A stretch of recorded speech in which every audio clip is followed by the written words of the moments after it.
Hello दोस्तों, मैं हर्षिता और आप देख रहे हैं ट्विंस माय वर्ल्ड। थंबनेल लिख के समझ ही गए होंगे। यहाँ पर आज बहुत ही इंपॉर्टेंट टॉपिक के ऊपर बात करेंगे। जिन भी महिलाओं को, पुरुषों को काफ़ी ज़्यादा दिक्कतें होती हैं, परेशानी हो रही है बेबी कंसीव करने में, उनके लिए मेरे चैनल पे एक प्लेलिस्ट है जिसका नाम है journey to parenthood trying to conceive. तो वहाँ जाके 1 बाय 1 करके सारी वीडियोस देखना मत भूलिए।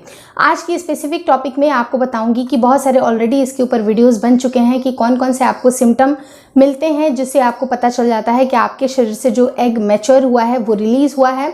और जिस दिन अगर आपको ये डेट पता चल जाए, जिसे हम लोग ओव्यूलेशन का डे बोलते हैं, उस समय अगर आप रिलेशन प्लान करते हैं तो आपकी प्रेगनेंसी के कंसीव होने के चांसेस बढ़ते हैं, यानी कि कंसीव होने के चांसेस कई ज़्यादा गुना बढ़ते हैं। तो ऐसे केस में आपको कौन कौन से सिम्टम दिखाई देंगे, तो उसके लिए ऑलरेडी मैंने वीडियो बनाए हैं, तो आप जाके देख सकते हैं। लेकिन आज स्पेशली कुछ प्राइवेट पार्ट के डिस्चार्ज की बात कर सकते हैं कि उस डिस्चार्ज में आपको कौन से अंतर दिखाई देते हैं आपके नॉर्मल डेज और ओव्यूलेशन डे के टाइम पे। देखिए, यूँ तो बहुत ज़्यादा ही प्रचलन में चला है सर्विक्स का मुंह खुलना, लेकिन अगर गायनेकोलॉजिस्ट की बात की जाए, उनके पॉइंट ऑफ व्यू को अगर मद्देनज़र रख के देखा जाए, तो अगर बहुत ही स्लाइट चेंजेस आता है।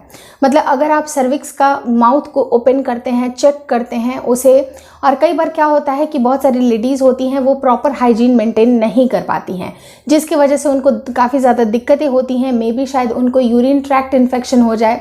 तो ये सारा कुछ आपको नहीं करना है, क्योंकि जो सर्विक्स का माउथ होता है वो नॉर्मल डेज से ओव्यूलेशन में वो खुलता तो है, उसके अंदर चेंजेस आते तो हैं, लेकिन वो इतने ज़्यादा विजिबल नहीं होते हैं जितना कि आपको महसूस होना चाहिए आपके डिस्चार्ज से। मतलब आपके अंदर कुछ ऐसे डिस्चार्ज होंगे जो कि गायनेकोलॉजिस्ट खुद कहती हैं।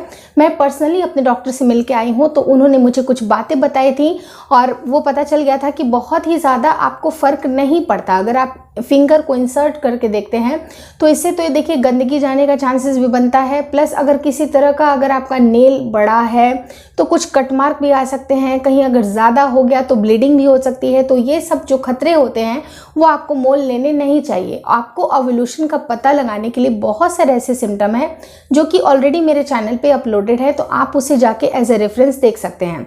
लेकिन वेजाइनल डिस्चार्ज की अगर मैं बात करूँ तो कुछ ऐसे डिस्चार्ज भी होते हैं जो कि आपके नॉर्मल डेज और ओव्यूलेशन डे को अलग अलग करते हैं। तो वो कौन से डिस्चार्ज हैं वो डॉक्टर की ज़बानी आप लोग सुन लीजिए।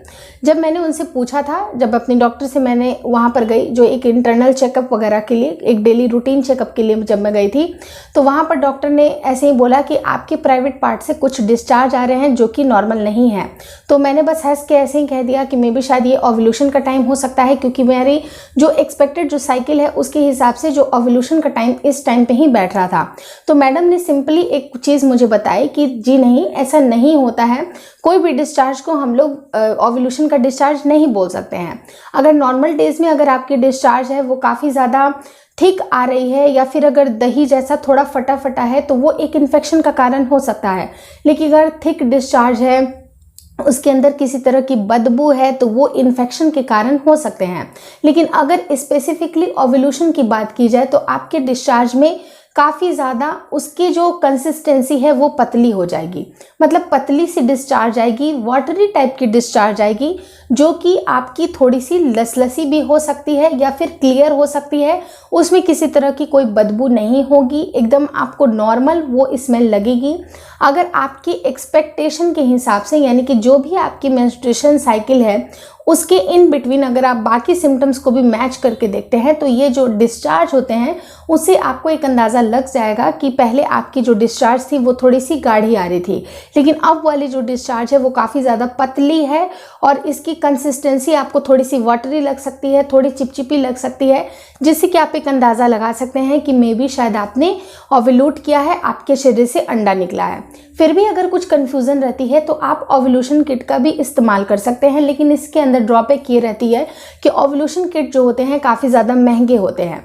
तो आप हर एक महीना ये नहीं अफोर्ड कर पाएंगे। एक बार या 2 बार अगर आप कर लीजिएगा तो तीसरे मंथ में आपको बड़ा ये लगने लगेगा कि इसमें फालतू का खर्चा क्यों करना। तो ऐसे केस में बहुत सारे ऑलरेडी मैंने सिम्टम बताए हैं, उन सिम्टम्स को आप नोटिस करिए। अगर ये सारी चीज़ें आपको मिलती हैं, वेजाइनल डिस्चार्ज के साथ साथ भी ये सारे अंतर आते हैं, तो आपको एक एक्सपेक्टेशन हो जाना चाहिए कि आपका ओव्यूलेशन इस समय हुआ है। और अगर आप हेल्दी प्रेगनेंसी चाहते हैं तो उस समय आप रिलेशन ज़रूर प्लान करें, जिससे कि आपको प्रेगनेंसी कंसीव होने के चांसेस बढ़ जाते हैं। मुझे लगता है ये वीडियो काफ़ी इन्फॉर्मेटिव रही होगी। अच्छी लगी तो लाइक कर दीजिएगा। मेरे दूसरे चैनल को भी ज़रूर विजिट करिए, जिसका नाम है ट्विंस माई वर्ल्ड केयर। और बस वीडियोस को शेयर करिए, चैनल को शेयर करिए, और चाहो तो आप मुझे इंस्टाग्राम पे भी फॉलो कर सकते हैं। Thank you so much for watching twins my world.